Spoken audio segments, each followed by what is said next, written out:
There are moments on a talent show stage when a single voice stops the world. And for Malakai Bayoh, that moment came long before he understood the price he would eventually pay. The young singer walked into Britain's Got Talent with nothing more than discipline, innocence, and the encouragement of a family that believed in him. But behind his angelic tone and the instant admiration he received, a quiet storm was already gathering, one that would test his spirit far more than any judge's critique. Today, we revisit the rise of a prodigy whose journey was shaped not only by applause, but by loss, pressure, and a tragedy no child should ever confront. The prodigy begins. Malakai Bayoh was born in 2010 in London, a child of Sierra Leonean parents who had come to the United Kingdom searching for stability and opportunity. He grew up in a modest home filled with music, faith, and the type of community support that keeps immigrant families anchored in a new country. His mother, who knew every sound that came from her young son, was the first to recognize that the voice echoing through their apartment wasn't ordinary. She insisted he join the choir at St. George's Cathedral in Southwark, a decision he would later describe jokingly as the work of his bossy mum, but one that changed his life completely. At the cathedral, under choir master Scott Price, Malakai discovered discipline, structure, and the emotional depth of classical music. He learned how to handle pressure, how to stand firm during performances, and above all, how to use his voice as a vessel for feeling. By age 7, his singing had already begun to turn heads. But it wasn't until a school Christmas performance of O Holy Night went viral online that the world outside of South London began to notice him. Millions of views poured in, and with them came the unmistakable sense that something extraordinary had arrived. By November 2022, Malakai had stepped onto the stage of the Royal Opera House for his solo debut in Handel's Alcina, portraying the role of Oberto. Critics described him as a star in the making, a young performer who carried emotional resonance far beyond his years. Just a month later, he performed Christmas duets with Welsh tenor Aled Jones, their voices blending across viral videos that amassed more than 30 million views. His rise seemed unstoppable, and his path toward national recognition was clear.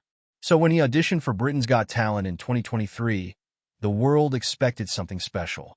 But no one was prepared for what came next. The audition that changed everything. When Malakai Bayoh walked onto the Britain's Got Talent stage in 2023, he was only 13 years old, yet carried himself with a calmness that felt strangely mature. Backstage, his family had tried their best to keep him grounded, his mother offering last-minute reassurance, his sister cheering him on with the kind of pride only siblings understand. But the moment he faced the judges, Simon Cowell, Amanda Holden, Alicia Dixon, and Bruno Tonioli, he transformed from a shy boy into something far more commanding. His choice of Pai Jesu by Sarah Brightman was bold, even risky for someone his age. But Malakai was used to doing difficult things long before he reached this stage. The room fell into a deep, reverent silence as soon as he began. Every note floated out with purity and control, the kind that made even seasoned performers hesitate to breathe. Simultaneously celestial and grounded, his voice carried a conviction that no one expected from a teenager standing on the biggest stage of his life. A minute into the performance, Alicia Dixon was visibly stunned. Bruno Tonioli, usually flamboyant in his responses, froze completely, overwhelmed by what he was hearing. And then came the final note, held with such clarity and steadiness that the hall erupted instantly after. The applause rose in waves, and for a moment Malakai seemed almost startled by the magnitude of the moment.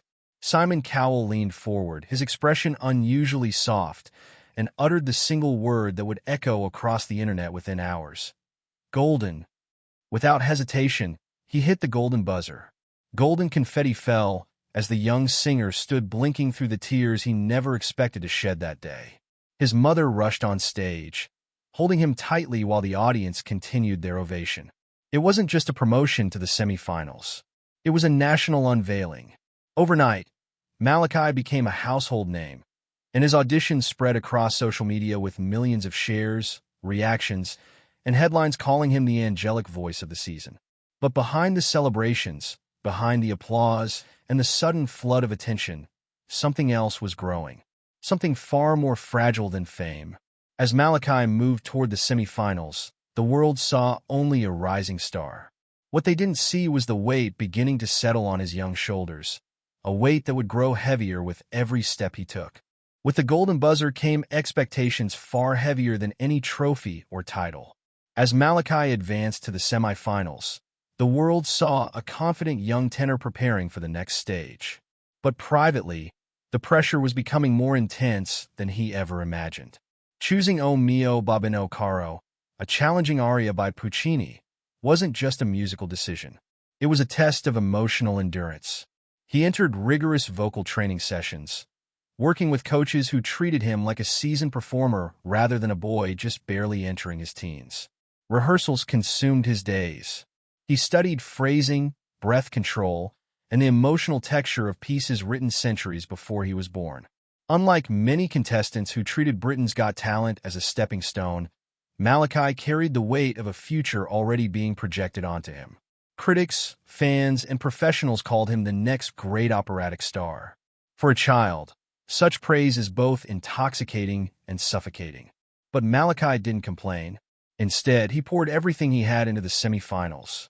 When he stepped onto the stage to perform, the judges were left stunned once again.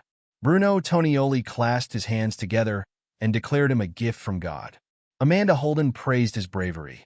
Alicia said she felt spellbound, and the voting public responded just as powerfully, pushing him directly into the finals. Yet, even as he celebrated, there were small cracks forming beneath the surface. The pressure to exceed expectations every time he opened his mouth became a quiet burden he rarely spoke about. The sudden fame, the interviews, the crowds, the responsibilities, these were things adults struggled to manage, and Malakai was expected to take them in stride. What the audience didn't know, what no camera captured, was the emotional weight this young singer carried alone in the quiet moments after each performance. At the same time, the reality of how unpredictable public life can be began to reveal itself. Malakai had already faced something no performer, let alone a child, should endure. During the opening night of Alcina at the Royal Opera House in December 2022, months before Britain's Got Talent, an audience member shouted, "Rubbish!" during his performance. He was just 12 years old. The room erupted in outrage. The heckler was silenced, and the Opera House issued a statement condemning the attack. But the damage had been done. Fame had arrived, yes, but so had cruelty. These contrasting experiences, adoration on one stage, hostility on another, were beginning to shape Malakai's understanding of what it truly meant to be a public figure. And the most difficult lesson of all was still ahead. The tragedy that shattered his world. Just as Malakai was preparing for the biggest moment of his young career, the Britain's Got Talent final, life delivered a blow he never saw coming. Days before he was set to perform, his beloved grandmother passed away. She had been one of the first people to encourage his music, often sitting beside him as he practiced, telling him stories about strength, dignity, and the beauty of using one's gifts to uplift others.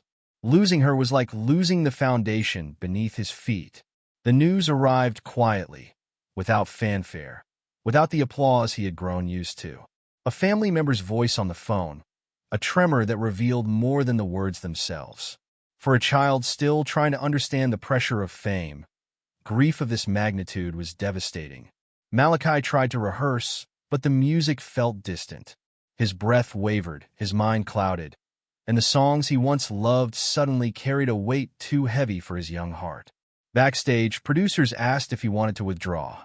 Even judges who had watched hundreds of contestants over the years sensed the enormity of what he was facing. But Malakai shook his head. He knew his grandmother had always believed in finishing what you start. Walking away would have broken him more than staying. So he chose a song that meant everything to her.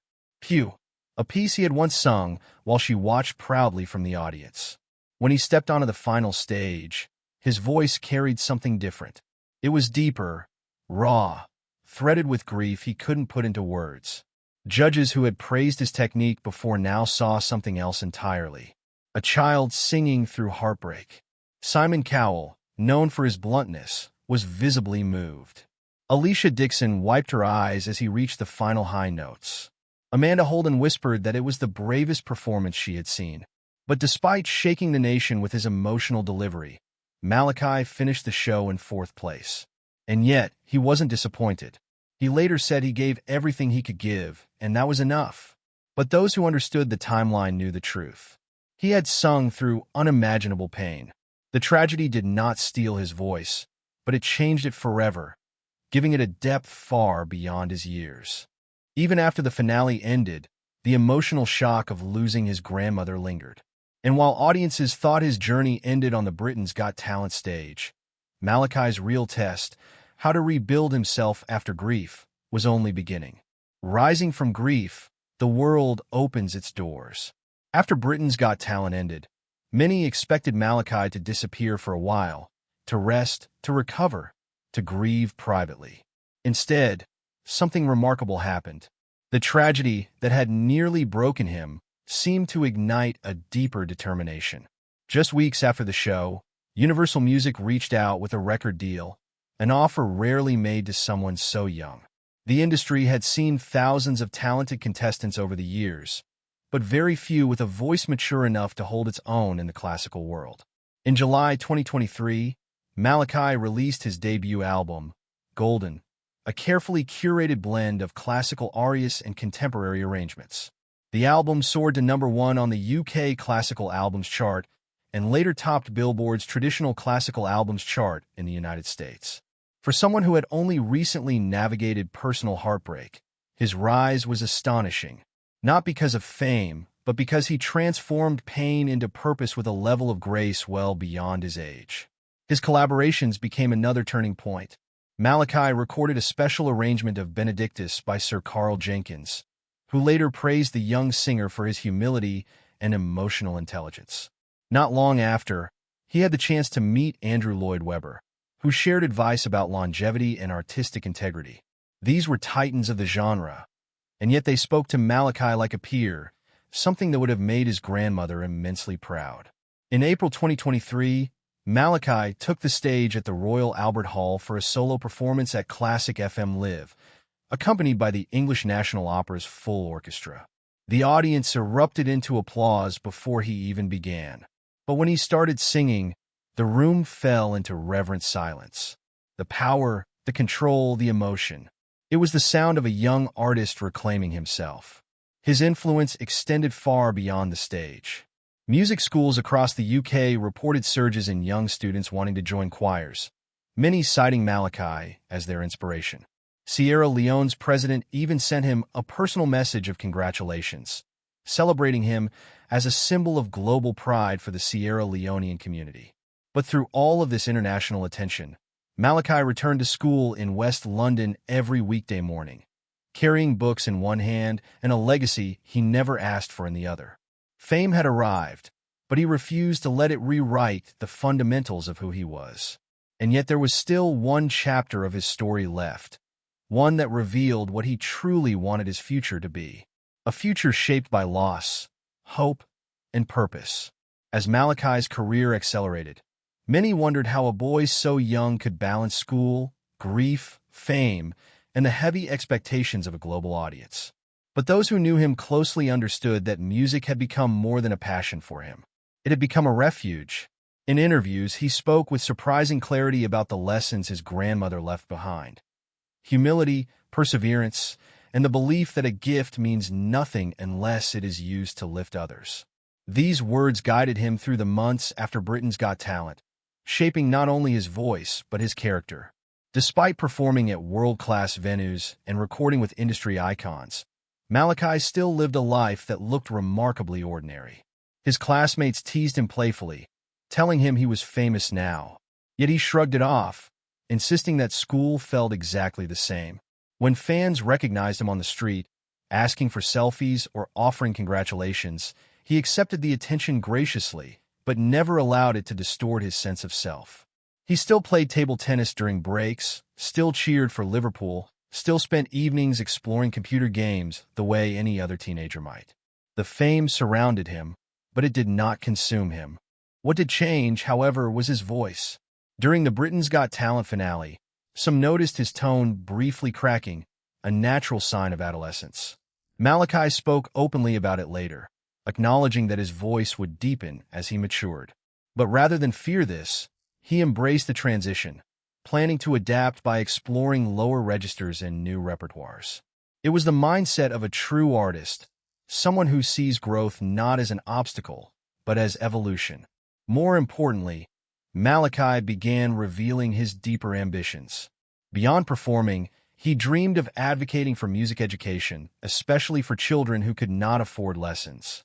He imagined creating a school one day, somewhere children from underserved communities could study opera, choir, or composition without worrying about financial barriers.